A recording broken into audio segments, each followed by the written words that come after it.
Hello दोस्तों, स्वागत है आप सभी का हमारा पेज नंबर 14 है। पेज नंबर 14 मैंने पेज नंबर 13 तक ऑलरेडी आपको वीडियो मिल जाएगा और ये हमारा पेज नंबर 14 है। तो इसमें हम 313 से बात करेंगे। हमने ऑलरेडी यहाँ से 312 ऑब्जेक्टिव क्वेश्चन मैंने करा दिया हूँ और वो नहीं देखे हैं तो आपको उसका पीडीएफ प्लेलिस्ट भी आपको मेरे प्लेलिस्ट में मिल जाएगा। मेरे चैनल के अंदर जाइएगा, वहाँ पे आपको लिखा रहेगा क्लास 12 का टारगेट है जो पूरे 450 प्लस ऑब्जेक्टिव का, तो मिल जाएगा। तो वहाँ से जाके आप वॉच कर लीजिएगा और अभी तक आपने सब्सक्राइब नहीं किया तो एक सब्सक्राइब और एक लाइक जरूर से ठोक दीजिएगा। तो चलिए स्टार्ट करते हैं। 313 नंबर सवाल से कहता है सूरदास हिंदी साहित्य के किस काल के कवि है। सूरदास हिंदी साहित्य के किस काल के कवि है, तो ये हमारा भक्ति काल के कवि है। किस काल के हैं, तो भक्ति काल के हैं। आगे की ओर बढ़ते 314 कहता है कौन सी रचना सूरदास की है। कौन सी रचना है जो सूरदास की है, तो सूर सागर है किसकी रचना है, सूरदास की है।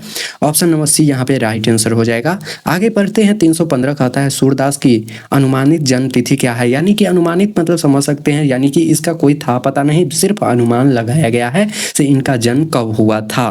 तो राइट आंसर यहाँ पे 1478 है, जो अनुमानित लगाया गया है 1478 ईस्वी में। चलिए 316 नंबर कहता है निम्नलिखित में से कौन सा कवि अष्टछाप का नहीं है। कौन से कवि है जो अष्टछाप के नहीं है, बताइएगा। इनमें से एक कवि है जो अष्टछाप के नहीं है, जयसी जी है। बाकी बात हमारा सूरदास, कृष्णदास और कुंभ दास, ये सभी हमारा क्या अष्टछाप के कवि है। याद रखिएगा, इसमें से आपको क्या नहीं पूछ रहा है, यहाँ पे कवि अष्टछाप के का कवि नहीं है, जयसी जी है। तो इसका right answer option number C हो जाएगा। चलिए आगे बढ़ते हैं 317 नंबर सवाल की ओर।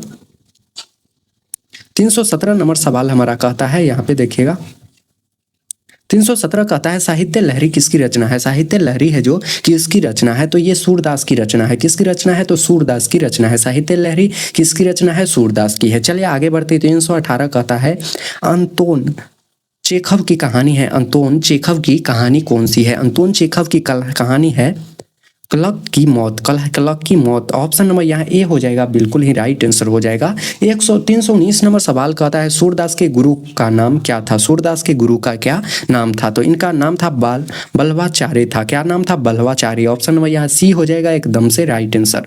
चलिए आगे बढ़ते हैं यहाँ से 320 नंबर सवाल की ओर। कहता है सूरदास किस मार्ग के दीक्षित हैं हुए। सूरदास किस मार्ग में दीक्षित हुए थे। सूरदास किस मार्ग में दीक्षित हुए थे, तो वो है जो पुष्टि मार्ग में है जो दीक्षित हुए थे। किस मार्ग की बात कर रहा है, पुष्टि मार्ग में दीक्षित हुए थे। चलिए आगे बढ़ते हैं 321 नंबर सवाल की ओर।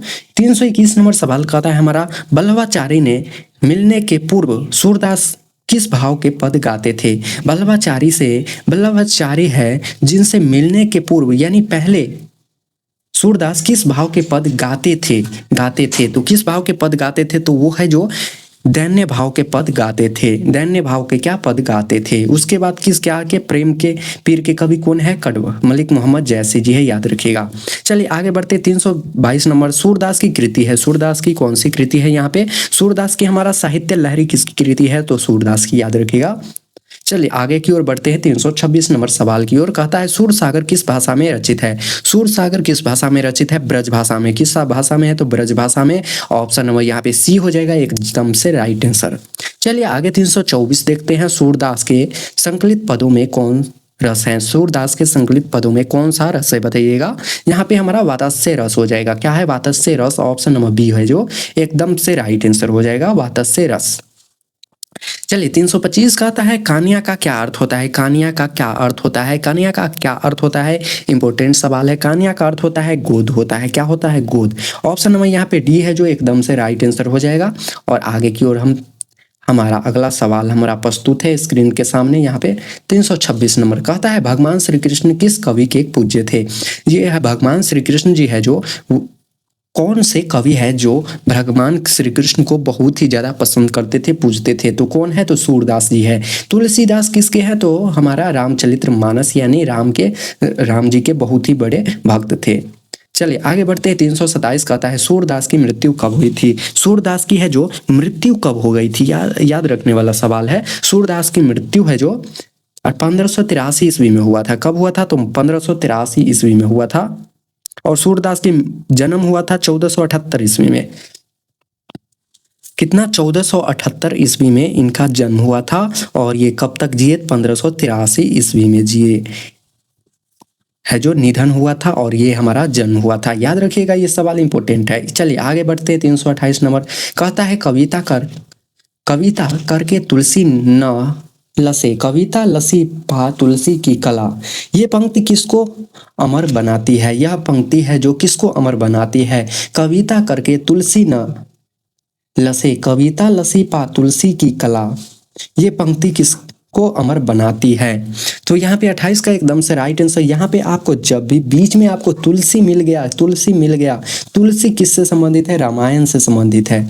तुलसी जहां भी मिल जाए आपको तुलसीदास मार देना है, कविता एवं कविता है को। चलिए आगे बढ़ते हैं यहाँ से 329 नंबर सवाल की ओर। तुलसीदास का जन्म कब हुआ था? बताइएगा, तुलसीदास जी का है जो जन्म कब हुआ था? यहाँ पे 329 का right answer option number B हो जाएगा, 1543 ईस्वी में। चलिए आगे बढ़ते हैं 330 नंबर सवाल की ओर। तुलसीदास का जन्म कहाँ हुआ था? बताइएगा, तुलसीदास जी का जन्म कहाँ हुआ था? रायपुर बांदा उत्तर प्रदेश में। कहाँ? रायपुर बांदा उत्तर प्रदेश में हुआ था तुलसीदास जी का जन्म। चलिए आगे बढ़ते हैं 331 कहता है तुलसीदास के बचपन का नाम क्या था? बताइएगा, तुलसीदास के बचपन का नाम क्या था? तुलसीदास के बचपन का नाम राम बोला था। क्या नाम था? राम बोला। ऑप्शन नंबर यहाँ पे डी एकदम से राइट आंसर हो जाएगा। चलिए आगे बढ़ते 332 कहता है तुलसीदास के माता पिता का क्या नाम था? इंपॉर्टेंट सवाल है बहुत ही ज्यादा।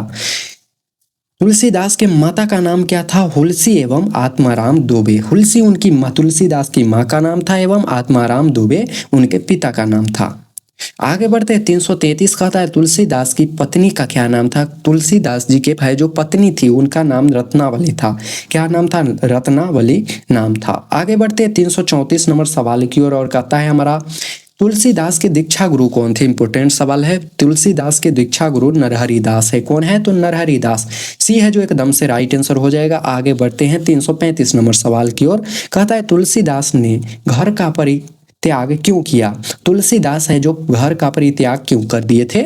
इंपॉर्टेंट सवाल है ये। 335 का राइट आंसर यहाँ पे पत्नी की फटकार के कारण क्यों कर दिए थे? पत्नी के फटकार के कारण है जो तुलसीदास जी ने घर को त्याग दिया था।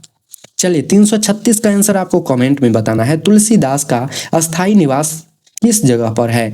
मथुरा में है, काशी में है, वृंदावन में है या इनमें से कोई नहीं? तो राइट आंसर आपको कमेंट बॉक्स में जरूर से बताइएगा। अगर वीडियो अच्छा लगे तो एक लाइक और सब्सक्राइब जरूर से करिएगा। और ये हमारा जिस तरह पेज चल रहा है उसी तरह पेज आपको मिलता रहेगा। ये हमारा कितना पेज नंबर हमारा 14 था। इसके बाद आपको हम खुद पेज नंबर 15 भी आपको मिल जाएगा। चलिए अगर वीडियो अच्छा लगे तो एक लाइक और सब्सक्राइब जरूर से कर दीजिएगा और मिलते हैं आपसे नेक्स्ट वीडियो में पेज नंबर 15 के साथ। तब तक के लिए जय हिंद।